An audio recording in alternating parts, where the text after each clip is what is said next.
Sir ఇప్పుడు TDP పార్టీలు చూసుకుంటే గతంలో చాలామంది పార్టీకి కష్టపడిన వాళ్ళకి యువకాలంలో కూడా పాదయాత్రలు కూడా చెప్పారు నారా లోకేష్ గారు. పార్టీ కోసం ఎవరైతే కష్టపడతారో వారిని అధికారం చేపట్టిన తర్వాత, అధికారంలోకి వచ్చిన తర్వాత ప్రతి ఒక్కరికి గుర్తిస్తాము, వారి కష్టానికి తగ్గ ప్రతిఫలం ఉంటుందని చెప్పి అన్నారు.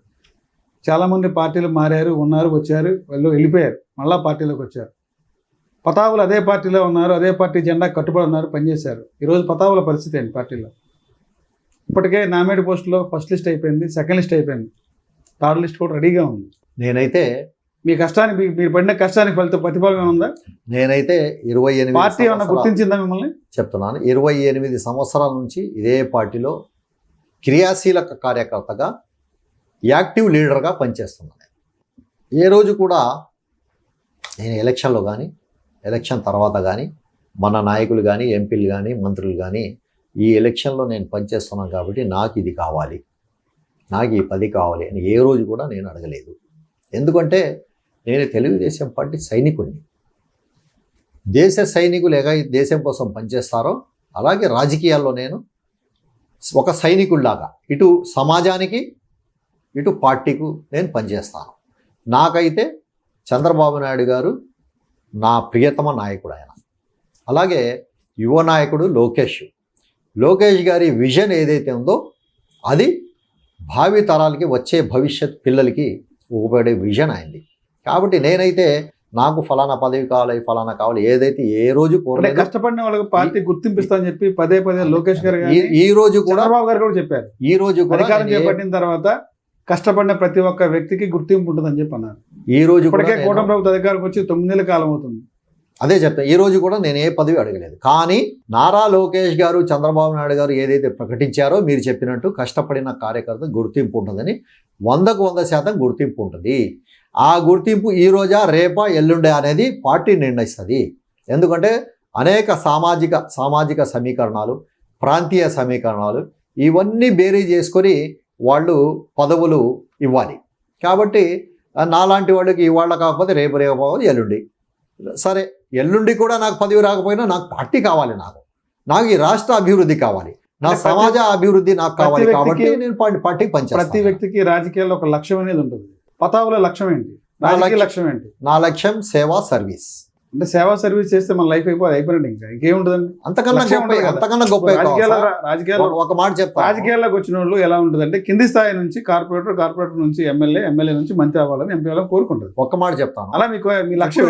నేను పశ్చిమ నియోజకవర్గంలో ఉన్నాను. అవును. ఇక్కడ వెల్లంపల్లి గారు ఎమ్మెల్యేగా చేశాడు, మంత్రిగా చేశాడు. ఆయనకి ఈరోజు ఏమంటున్నారు జనం?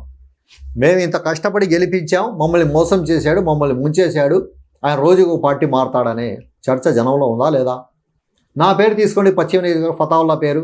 ఫతావుల్లా అంటే ఒక సామాజిక సేవాపరుడు, సేవ చేస్తాడు, సర్వీస్ చేస్తాడు, ఇటువంటి వాడు కావాలి అని ప్రజలు నాకు పశ్చిమ నియోజకవర్గం మొత్తం బ్రహ్మరథం పడుతున్నారు. ఈరోజు ఇదే ప్రజలు ఏదైతే ఇస్తారో బిరుదు అదే నెంబర్ 1. అది అంటే మీకు శాశ్వతం. మీకు ఆ బ్రహ్మరథం పెట్టినప్పుడు పార్టీ ఎందుకు మేము గుర్తించి సీట్ అవ్వలేదు?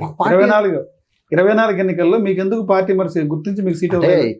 ఇక్కడ 2 పాయింట్లు ఉన్నాయి. మీరు ఇంత సర్వీస్ చేశారు, పార్టీకి ఇంత సర్వీస్ చేశారు, ఏరియాలో అంత పేరుంది మీకు, ఇక్కడ ప్రజల్లో పేరుంది, సామాజికంగా కానీ సర్వీస్ యాక్టివ్లో కానీ. ఇక్కడ పశ్చిమ నియోజకవర్గం అంటే ప్రభుత్వం మిమ్మల్ని ఎందుకు గుర్తించలేదు చెప్తున్నది. అంటే గుర్తించలేదంటే ఇప్పుడు నాకు పదవి లేదంటే గుర్తించలేదని కాదు అర్థం.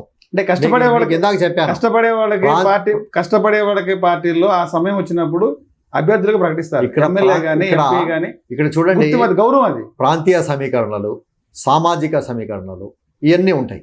పశ్చిమ నియోజకవర్గానికి వచ్చేసరికి ఇక్కడ మన కూటమిగా ఏర్పడి పోటీ చేశాం.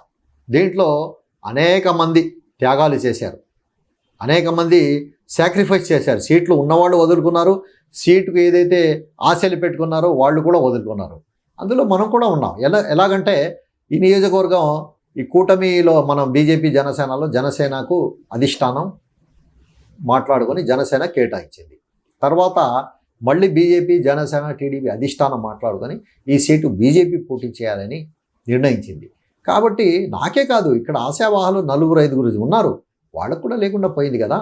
ఇప్పుడు పదవి ఇస్తేనే గుర్తించినట్టు కాదు. నేనైతే పదవి కోసం పనిచేయట్లేదు, ఈ రాష్ట్రం కోసం, ఈ సమాజం కోసం ఈ నాయకత్వం ఉండాలి. చంద్రబాబు నాయుడు గారి నాయకత్వం అయితే డెవలప్మెంట్ అనేది నేను ప్రగాఢంగా నమ్మేవాడు నేను. కాబట్టి నాకు పదవితో పనే ఉండదు. నాకు ప్రాణం ఉన్నంత వరకు దేవుడు నాకు ఎంత శక్తి ఇచ్చాడో ఆ శక్తిని ప్రజాసేవ కోసం వినియోగిస్తాను, ప్రజల కోసం నేను పాటుపడతాను. ఇదే నా ఎయిమ్, ఇదే నా అంతిమ ఏదైతే నిర్ణయం అనుకున్నారో ఏమన్నా ఏదైనా ఇదేనా.